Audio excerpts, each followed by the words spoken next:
Hi and welcome back to another video on the channel. As you've just seen from that quick intro, we've got ourselves a fixer-upper hoarders property.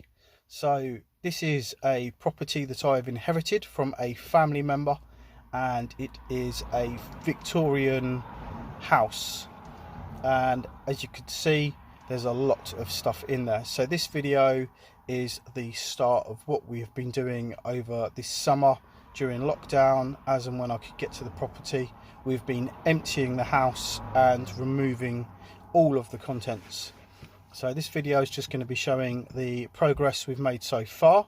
The house had no hot water, no central heating, the bath was not usable, the kitchen was not usable, there was no shower. It's incredible how an elderly person could be living in that property for so long, but unfortunately they didn't want anybody coming into the house and obviously seeing what was in there, so we had as a family no idea what was actually going on.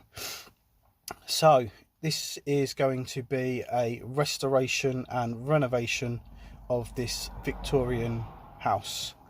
So let's get into this video and we can see how we've got on over summer and all of the stuff that was in the house.